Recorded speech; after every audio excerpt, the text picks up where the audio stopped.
the right place. You found the Cliff Yates channel, so I'm glad you're here.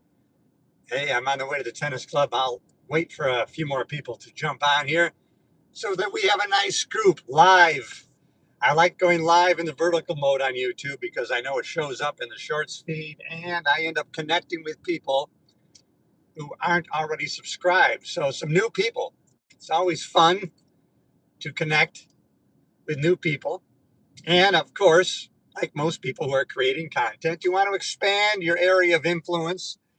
I want to grow the channel, obviously, right? Community of progress, but people of kind of like-mindedness who are into how can we get better every day in every way than we were yesterday.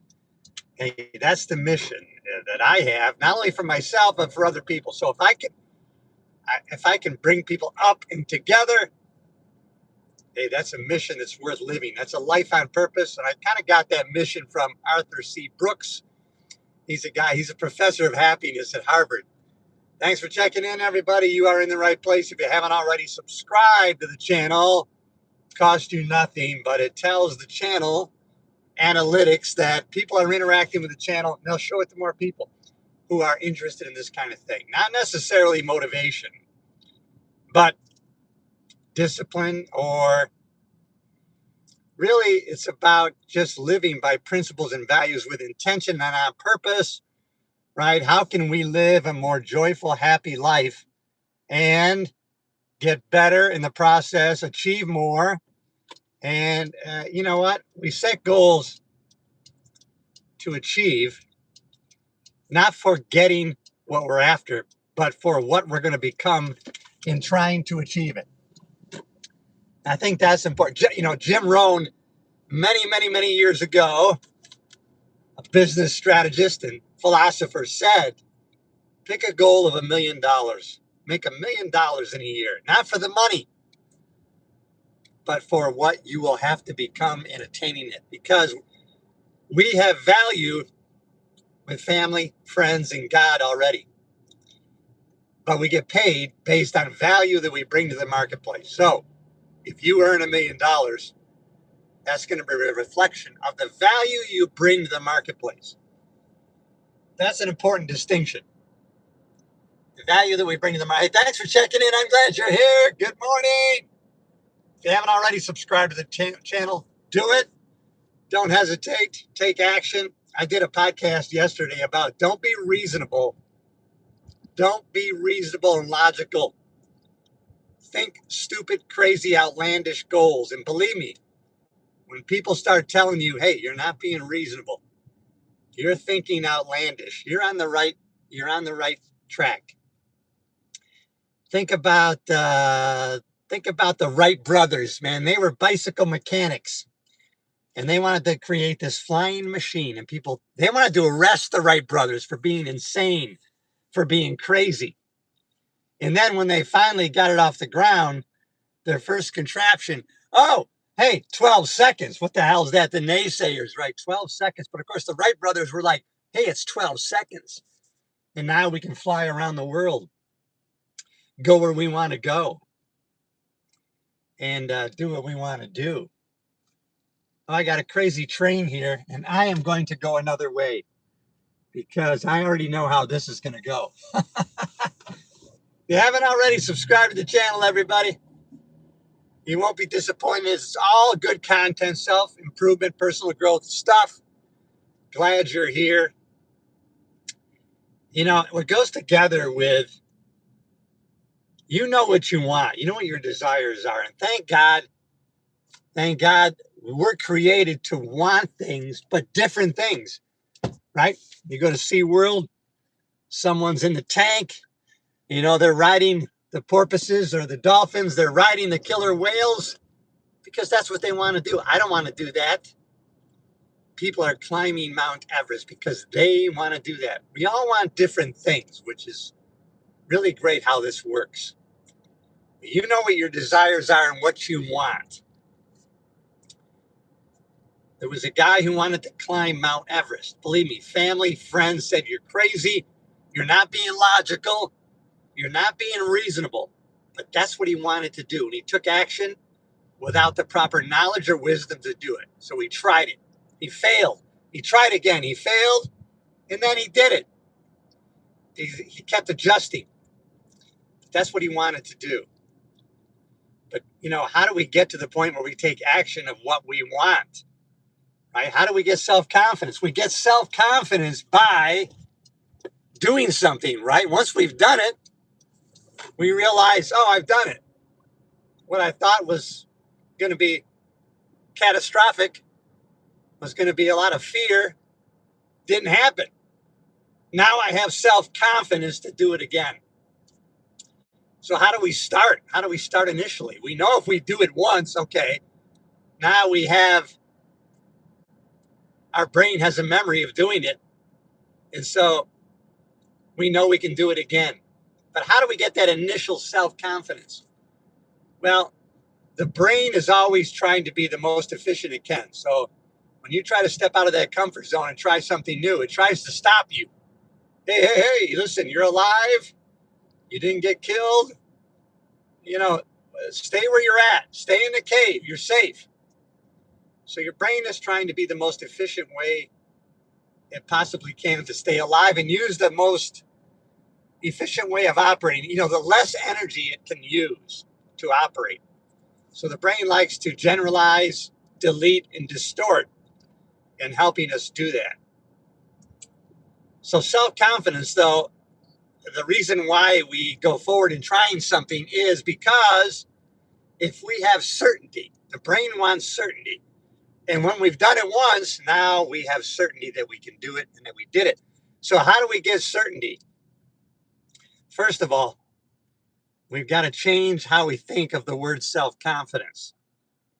All right? Let's look at the root word of self-confidence or the word confidence, what that actually means. It's going to help us going forward. I'm telling you, it's going to help you take crazy action towards the goals and things you want. Confidence, the root word in Latin is with, right? Con is with, right? If you're speaking Spanish, you say con queso. I want a hamburguesa con queso. That means you want a hamburger with cheese, con, with. So we got confidence. The first part of the word is con, with. Fidens comes from the Latin root word fidelity, trust, with trust. So self-confidence is with trust. So with self-trust, trust yourself. It's not certainty. We're not going to be certain. When we try something, right, when we take the action and go forward, self-confidence means we're going forward with self-trust. We do not have certainty. We're never going to have that certainty. We can have it internally. We're not going to have it in the outside world, outside of us. But we can have it internally. Self-trust, right? So important. How about changing the meaning of the word, right, to the proper meaning? Self-confidence means self-trust. Confidence, with fidelity, with trust. So now you can go forward, have self-confidence even though you haven't done it before. Yeah, I'm going to go forward with this. People will tell you, well, how do you know? Why do you think you can do that? You've never done this before. Isn't it dangerous? You might not be successful. Listen, they don't have the same wants and desires that you have. That makes a lot of sense. God didn't put that desire or want in their heads. Just remember that when people are telling you these things, it's a lot of times out of love and protection. They don't want to see you get hurt. And so they're telling you to be careful. Hey, you know what? Why do you want to do that? I mean, you have a good life right now. I mean, why are you stepping out into something new? Just remember and give them some grace. A lot of times family, friends, and acquaintances, they do that out of love and care for us. But only we know our desires and our wants, and we're willing to lay it on the line. Even though we know the consequences might not be perfect, we might fail at it. But you know what happens in the end of our life? We got to go forward with this philosophy at the end of the day, at the end of our life. Count up the wins and losses, but don't let it be said that we didn't play the game. that we didn't step into the arena. Now, you're going to notice a lot of people, they don't want to be in the arena. They want to be the critic and they want to be in the stands watching. And I get the feeling that's not you and me. I know that's not you and I. I enjoy watching a play, theater, movies. I enjoy it. But there's always a part of me that says, no, I should be doing that. I should be the one on the stage. I shouldn't be out here watching. I should be participating. Now that's when I'm watching a movie, a theater, a show, someone performing, a singer. But we have to look at life that way too. There's a lot of people, right? I have friends, family, acquaintances. They like to watch life, other people living it. And that's not you and me. We want to be in it. So let's apply that philosophy to life itself. We want to do it. Let's be triers, always triers. Let's be habitual triers. Hey, I want to try something new, try something different. And in many cases, sometimes we want to continue doing what we've learned to like doing. You know what? I love doing this. I'm going to continue to do it. Are you making any money at it? Well, maybe a little bit. Maybe I haven't tried that yet. Maybe I will. Right now, the passion is so pleasurable. I haven't even thought about monetizing the action. But a lot of times we can. Why not do both?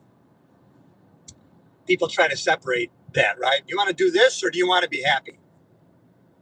You know what? I want to do that and be happy. I always hated that phrase. Oh, he wants his cake and eat it too. Of course. What's the sense of having cake if you're not going to eat it? I want my cake and I want to eat it. I think it's only natural that we should want our cake and eat it too, right? What's the sense of having cake? Hey, here's your cake. I'm going to set it down in front of you. You can't eat it. Oh, you know what? Don't bring me the cake then. If you're going to bring me the cake, I'm going to eat it. Or I definitely want to eat it. Why would you not want to? He wants his cake and eat it too. Yes, I do. So don't be reasonable in your aspirations. Don't be logical. I want you to set goals that are stupid crazy. And why not? And when you start taking action, things are going to start happening around you. You're going to say are consequential. Oh, what a coincidence. Coincidental, you're going to say, right? No, but it's not. It's the fact that you took action. You had self-trust, self-confidence, fidelity with trust. You didn't worry about the how. You just said, I want to do this, and this is why I want to do it.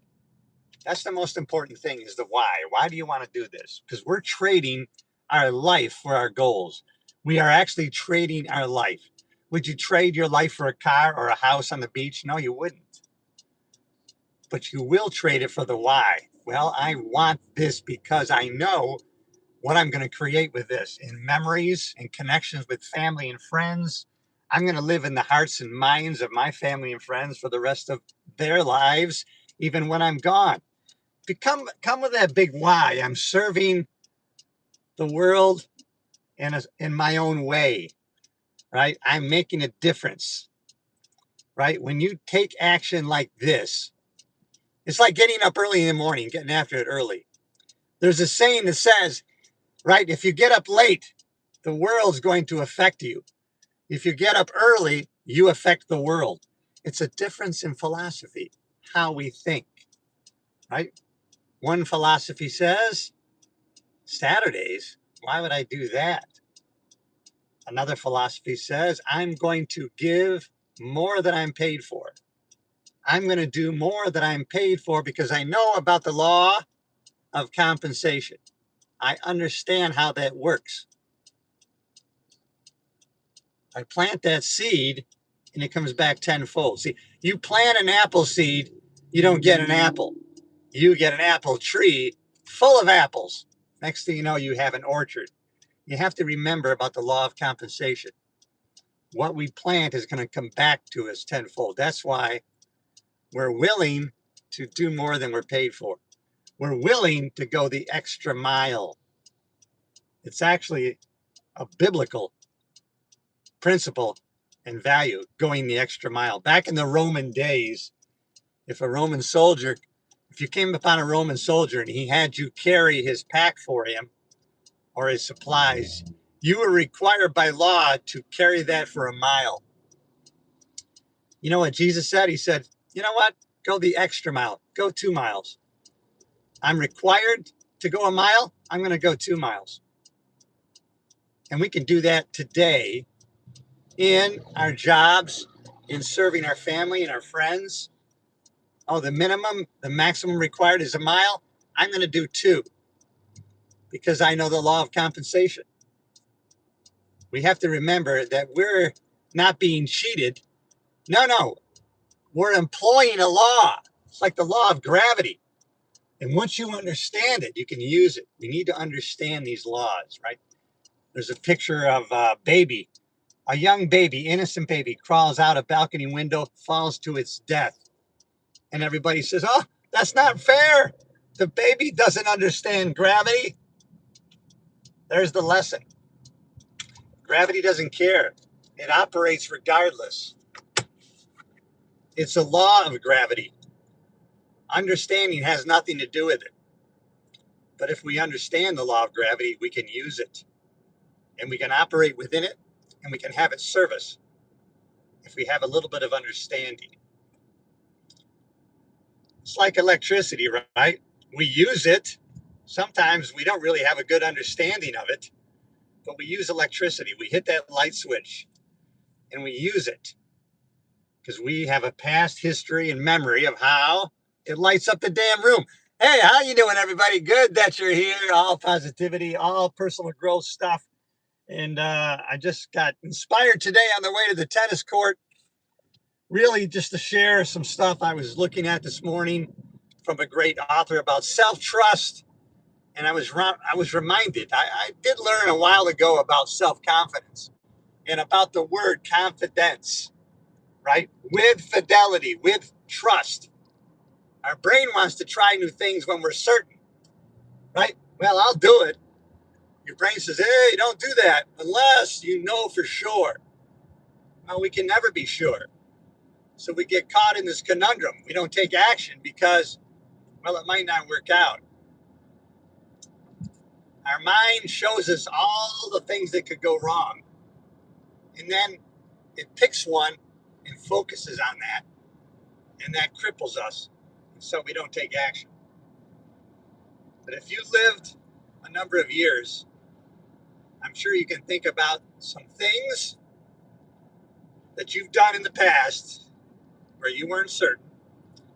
There was no guarantee that it was going to work out, but you went forward anyways, and it worked out. And when you think back on it, you think, wow, I'm glad I did that. I almost didn't do it. And so you know what you want. You know what your desires are. They're not the same as mine, probably. They might be the same as some people's. But we have to remember, we can't be head jumping into other people's heads and trying to be a mind reader, right? We don't know what other people's thoughts and desires and wants are, but we know that all of our wants are really different, right? I don't want to be a doctor. I don't want to climb Mount Everest, right? I like inspiring, encouraging other people. I like learning, constantly learning new things. I know that there is never a negativity in learning something new, even if it doesn't apply to our current life. So you might think, why do I want to learn about how to build a septic tank? Well, it really doesn't apply, but you know what? Sometime in the future, it might apply. There might be something there. That's why it's always a good secret, to enjoy what you do while you pursue what you want. First of all, you're choosing happiness now. Happiness is not a conditional thing, right? Well, if this happens, I'll be happy. When I attain this, I'm going to be really happy. When I make this goal, I'm really going to be happy. No. Let's happily achieve. Choose happy now. Make that a choice. Take total control of that emotion. Now, it's not always going to be the same. We're emotional people, right? Outside input sometimes pushes us back and forth, but we can have a cybernetic destination that we know that we're going toward. Even though we get bumped off course, we know when we're off course so we can take corrections. When you sail to a destination, you are off course 90% of the time. When you're sailing to a destination, it's a metaphor, sailing to a port, right? You leave the dock and now you're sailing to the port and you're constantly tacking back and forth to your destination. In other words, the amount of time that you're directly in line with where you're going is very little, but you get there because you're constantly making adjustments to get to your destination. And that's how we operate in life. Pick a damn destination. Your port of call may change along the way, but the fact that you pick a destination to go to and then reverse engineer yourself back to where you are today. So now I know, just like the map, I know I'm here and I know I'm going there. But don't put that as a condition of happiness. And so when I get there, I'll be happy. Because when you do that, then the amount of time that you're going to be happy is very small because you're only happy once you get there. And then once you get there, that's going to fade and you're going to have to pick a new destination. So if the happiness is in the journey and we're on the journey 90% of the time, well, then you're going to be happy 90% of the time. Yeah, it's in your control. Yes, you can do it. People have done it. I'm doing it today. Well, you don't know what I'm going through. Well, you don't know what I'm going through. We don't know what other people are going through. That's why we need to be careful about judging how they react to us. We might not know exactly what they're experiencing in their life, so we're going to give them some grace. But don't let that stop you from doing what you're doing.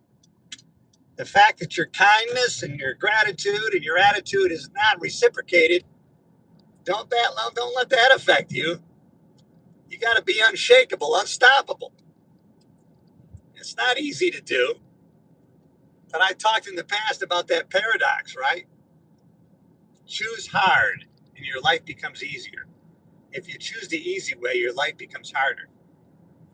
Yeah, getting up early, 5 a.m., 6 a.m., whatever you decide, that's hard, right? Your body wants to stay under the covers. Marcus Aurelius, in his great writing Meditations, said, it's comfortable here under the covers, but I need to get up and start doing my job as a human, right? The bees, the birds of the world, they're doing the jobs they're supposed to be doing. And you know what? We need to be getting up and doing the job we need to be doing as a human. And so, hey, if this resonates with you, join the community of progress that I'm involved with. These are the kind of things that I study, the philosophies, the faith, the actions that we need to take to live a full life. Yeah, we're going to die. It's important to realize that. Don't live as if we're living forever. But it doesn't have to be in a morbid way.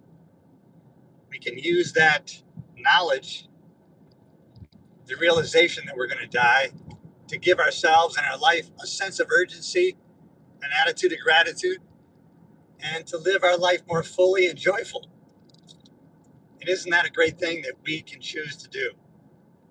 Not always the easiest to do. We're going to get bumped off course a lot of the time. But you know what? If we choose happiness in the journey, then the amount of time that we're going to be living in that state is going to keep increasing.